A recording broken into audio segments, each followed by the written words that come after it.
Dear reader/listener, if you are beginning this audio version of Taught on week 8, I would advise going back to listen to weeks 1 through 7 and the foreword and prologue. I wish I had had the foresight to put this message on each video, but when I started this project, I wasn't sure anyone would even listen. Having said that, this character's journal will make much more sense if you start at her beginning. Thank you for reading or listening. A teacher. Taught, week 8. Tuesday, October 11th, 2016, 4 p.m. Pauline is a nightmare. That is all there is to it. Sometime between 3:45 p.m. Friday and 6 a.m. Monday, she set up her classroom. I was mute with shock when I saw it. This is Maureen's room, and Maureen had it set up. Maureen's bulletin boards had been redone.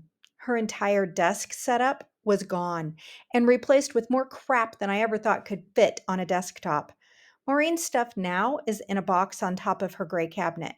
Pauline had brought in a fridge, rug, tables, and bookshelves. Every inch of wall space was now covered with something of Pauline's. It was like walking into an explosion of color, school supplies, and procedures written on laminated, colorful cardstock in a hoarder's home, but clean.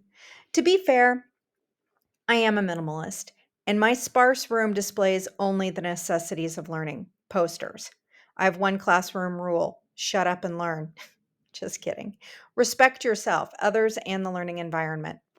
My desk is covered in papers I need to either fill out and turn in to someone else, or papers that need to be graded. Copies for the next couple of days, books, and buried somewhere are 36 pencils.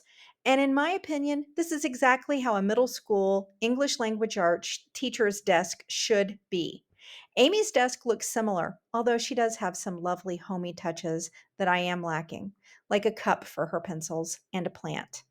And Maureen's space reflected the elementary teacher that she is deep down. I'm not talking smack about her. I say this kind of thing to her face frequently. Her room had baskets of colored pencils, smiley faces, she's really into them, everywhere. Stuffed animals, and little plaques that have cute little sayings with cute baby animals. You otter be reading, with a cute pair of otters holding books. I hate it, but it's her room. She can decorate it however the hell she wants to. There's something deeply insulting about another teacher changing someone's room setup. It's equivalent to, if not worse, than someone coming into your home and reorganizing everything. The gesture clearly states that what you have done and how you live is flawed and not good enough, to a point that someone had to fix it for you. Honest to God, I was speechless. I did ask Pauline why she felt the need to do this, gesturing around the room with a sweeping hand, when she would be here only a few weeks.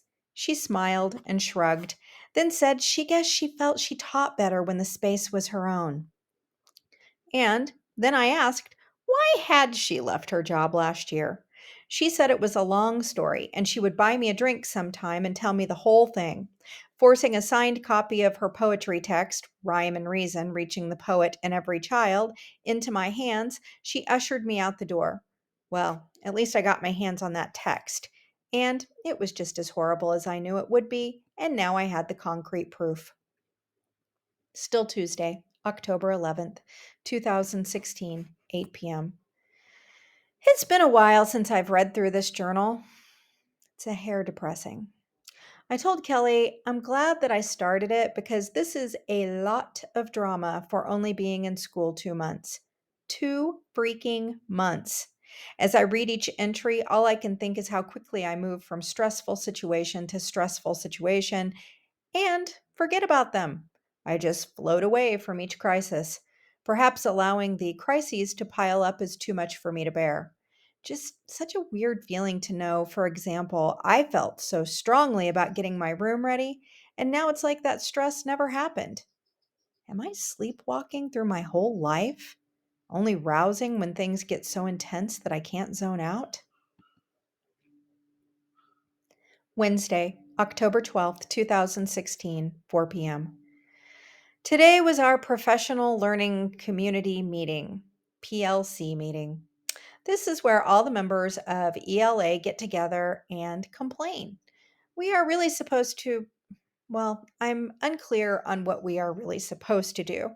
There's an agenda that Anita and Derek send out that eventually causes all of us to do some sort of busy work. But other than that, I'm not sure how we should spend our time. There are 6 of us in the department, and for the most part, we are not best friends, but get along most of the time. We collectively decided that these meetings would encompass our bitching about all things school related. The bad thing is that I usually walk away from them feeling more frustrated and pissed than I did arriving. Our meeting today was a little different, though. I got to introduce Pauline. She was a hit. Sarcasm's a bit hard to do in the car talking to yourself, but if this were a video, I would have said she was a hit with a straight face, taken a small drink of my cup of coffee, too late realized how funny I think I am, and did a little snort spray of coffee. Everyone hated her as much as I did. She brought some fancy donuts that come from a specialty bakery close to her house. For 5 minutes she bragged about this bakery as she shoved donuts on us. To be honest, they were very tasty. Then the rest of the meeting was her telling each of us how to handle whatever complaint we had brought to the bitch session, or her asking random questions about job related things that are not her responsibility because she is a sub. Then she argues with us about how we answer whatever stupid question she has just asked. Pauline, where do I get access to the intervention database that you were just talking about? Me, you don't need it. I'm taking over the data for your intervention group. You just give me your weekly test scores and I'll enter them until Maureen comes back. Pauline, that's not a very effective system. I need access. I'll talk to Anita. Me, what the fuck? Everyone else, what the fuck? And she makes these biting little remarks about Maureen without actually saying who she's talking about. I have to have all of my records in a binder where I can just pull what I need and then put it away when I'm done. I don't know how anyone can use a clipboard system to track grades. Maureen has used clipboards since the word school was invented, or at least since clipboards were invented. We all have some kind of hard copy with state test scores and student progress points. Mine is a stapled packet that looks like rats have gnawed on it. Who cares? The meeting ended in a few minutes. The meeting ended a few minutes early, and I walked Pauline to Maureen's room. I refuse to use the pronoun her because it is not her room, it is Maureen's. I asked if we could go over some items that mentors and mentees usually need to cover. She informed me that now was not a good time for her. And really, she had all of this, so no mentoring would be necessary. She would come to me if she needed anything. Bye bye. Huh, guess I can check mentor meeting with Pauline off my priority list and take it out of my Microsoft calendar events. Friday, October 14th, 2016, 4 p.m. It was a good day. Dan substituted for the 6th grade social studies teacher, and he and Kelly and I lunched together. During lunch, Kelly stole his car keys, and I moved his car from the back lot to the front lot. Then she slipped his keys back later. She's really good. She may have missed her calling as a pickpocket. We and several other colleagues watched Dan meander around the back parking lot for 15 minutes after school, scratching his head and looking at his cell phone. I'm not sure why he kept looking at his cell phone. Maybe he takes a picture of where he parks usually, but surely he didn't do that this morning. Just as we were about to tell him he was the butt of our joke, he made his way to the other parking lot, hopped in his car, and left. It was rather anticlimactic. Kelly called him. Come to find out, he had convinced himself that he had parked in the front lot, blissfully unaware that any practical joke had been played. Now Kelly and I are wondering what other things we can manipulate him into believing.